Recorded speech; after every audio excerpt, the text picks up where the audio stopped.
Gremlins, classic. Yeah, say more. I don't have to. Legend, I also love fantasy movies. This is a great one. This is a classic with Tom Cruise. Great. It's like a special edition 2 or 3 disc set. Has the European version, which is kind of boring. I'm a big Doors fan, and I gotta get the new special edition of this. I love the Doors, and this is Oliver Stone's movie. A lot of people hate this movie. A lot of the big Doors fans hate this movie. But what they fail to realize is that this is a Hollywood movie. Of course, they're gonna change things that actually happened. I mean, for what it is, I like it. I think it portrayed Jim Morrison fairly. I mean, some of the stuff is not true, but nonetheless, I like the movie. It's a movie. I mean, it's not a documentary. People take it like it's supposed to be a documentary. The best banned from television. This has that notorious scene where the woman gets hit by a train. The Count of Monte Cristo. I love revenge stuff. Revenge movies filled with hate and anger. This is one of them. The Count of Monte Cristo is a really awesome movie. I don't like how they bring God into the picture at the end, but of course, you know, the director was going to do that. I don't think the book ends that way, but I love the story of the Count of Monte Cristo, where someone does you wrong, and then 12 years later, you have everything, and now you can get your revenge. I love revenge. Pink Floyd, The Wall. Don't care about that. I like Pink Floyd, but the movie's kind of, I don't know, not for me. Here's the original independent release of Nail Gun Massacre. I bought this on eBay not too long ago, and I think it went for like $10. But I remember years ago, what year does it say it on the back? 2004, when there was a website for this Nail Gun Massacre where I think the director himself was releasing it, and this is that copy. So, I wanted it then, I just never got it. They're individually numbered. What number is this? This is number 125 out of 500. Only 500 of these, and signed by the director, so it's a nice little thing to have. The movie totally sucks, but whatever. I drink your blood. I bought this when the movie was out of print and worth a lot of money, but at that time I got a good deal on it, so I picked up. But now I think it's been re-released again by Grindhouse. Shram, you know, those shock movies, along with Necromantic 2, and those. This movie's only about an hour. It's interesting. I don't know what else to say about it, except that, you know, you could always rely on Barrel Entertainment for giving you a nice array of special features, even for an hour-long movie that no one even knows about. Boarding House. It has some cool special features, but there's some problems. First of all, the commentary track is out of sync at the end. Maybe towards the middle to the end, it gets out of sync.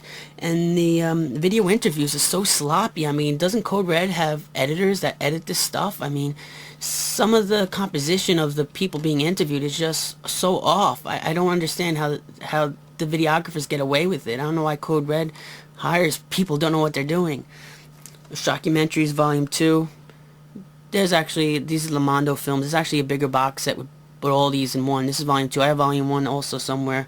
But these, Volume 1 and Volume 2, there's certain extended cuts that are not included in these that you would want to probably get the Mondo box set for. Because I am picky and I try to have every version of the movies I can get.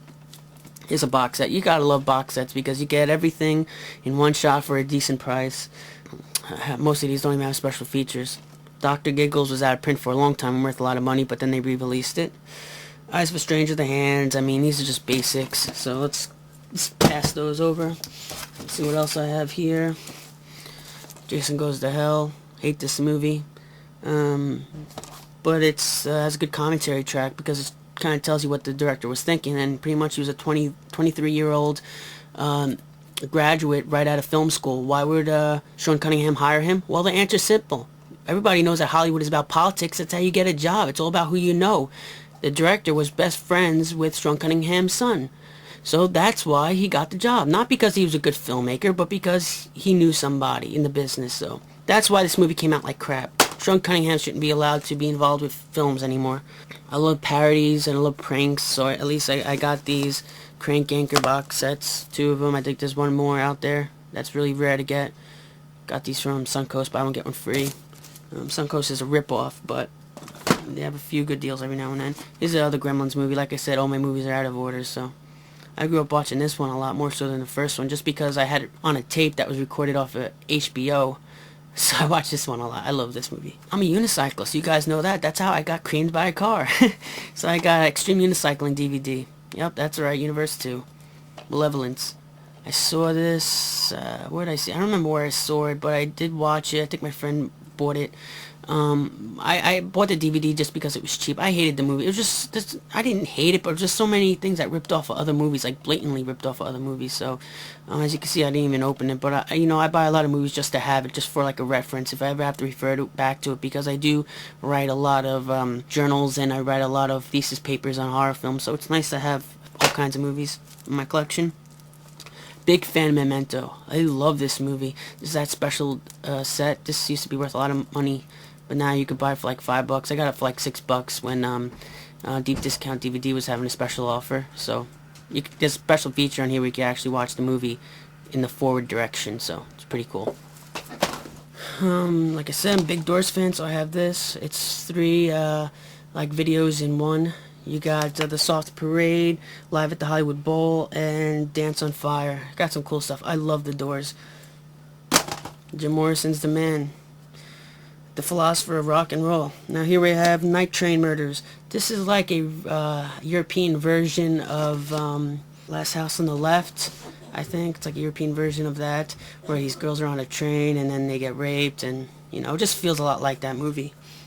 Pieces. Yes, this is the crappy version. This is proof that I have not purchased DVDs in a long time. I have to get the new Grindhouse releasing, because this is one of my most favorite movies of all time. Slasher movies. I love this movie. I love the death scenes. I love the stabbings. It's a classic. You can't deny it. Nightmare City, Italian horror film. I got to send a box set of other zombie movies from Anchor Bay. The Case of the Scorpion's Tail. I've watched this. I don't remember. I've watched a lot of these movies. If it's open, then it means I've watched it, or at least I watched special features. I don't remember this movie. I don't remember anything from this movie, but I remember watching it. So I remember getting in and popping it in, but I don't remember anything else. I guess that must mean it's not that good of a movie. The Zombie Death House. Now this comes with a guarantee that if you pass out from the movie, or you die because it's so shocking, you will get $1,000 from Retro Media. So that's kind of funny. Mountain of the Cannibal God and Cannibal Man. Mountain of the Cannibal God wasn't too bad. It's your basic Italian cannibal movie. Cannibal Man is not really a cannibal movie in the same way as Mountain of the Cannibal God or Cannibal Holocaust is, but yeah. Here we have a box set, Bikers from Hell. I'm not into biker films. I'm really not. But I do love Joe Bob Briggs. His commentary tracks are hilarious. They're so entertaining. I've never watched these movies without the Joe Bob commentary. This was the only reason why I bought the box set, was for Joe Bob Briggs. If Joe Bob Briggs did a commentary for a movie, it's worth buying the DVD just for the commentary. I promise you, you will not be disappointed. See, I do have a soft side. I love Elf. This is a hilarious movie. Classic. Willy Wonka. Grew up watching this movie as a kid. Now here it is in my collection. Gotta have it, right? Freddy vs. Jason. Ronnie Yu destroyed this movie. Book of the Dead. We all know about this. When I bought this, it actually did not come with the booklet in the back, but I emailed Anchor Bay and they gladly sent me one. This is cool to have. Now they have another one of these. Not a book of the Dead kind of version, but they have like a deluxe edition of Evil Dead, which I have that too. It's somewhere in here. Nightmare on Elm Street. This is another edition of the movie. 2-disc, right? Got some other additional special features that are interesting that the box set doesn't have. Bruce Campbell versus the Army Darkness Boomstick Edition 2-disc set. Yeah, I put saran wrap on some of these because this was just like a cardboard box. It was getting ruined, so I wrap up my movies so they don't get too damaged. So this has the 2 versions of the movie. Jungle Girls. I only watched one of these movies. Amazonia, the Catherine Miles story. It kept my attention. It wasn't too bad. I think she gets kidnapped or brought to an island or something. She falls in love with one of the guys on the island. It's not your typical cannibal movie. Sometimes it's advertised in Europe as a Cannibal Holocaust 2, which has nothing to do with the movie, but it's worth watching. Don't expect gore or anything. Gotta love Mario Bava. Got a bunch of his movies in here. Some of them got commentary tracks. Obviously not from Mario Bava. He's not with us anymore. Toxic Avenger box set. This is the first box set. They were supposed to come out with another one. I don't know if they ever did. I don't like these movies. The first one's classic, but the other ones, it's just a waste of everyone's time. One of my film professors was actually an assistant director on one of the movies. Part 2 or Part 3. Or a unit director, something like that, but he was involved with the sequels. Like I said, I love box sets because you get a good price on a bunch of movies. Here we have Nude for Satan, The Sinful Nuns of St. Valentine, and Devil's Nightmare. You gotta love artwork like that. Look at that. You gotta love it, right? Nude for Satan, I watched some of it, and it's a really trippy movie. There's also a unrated version that has, I believe, X-rated scenes in it.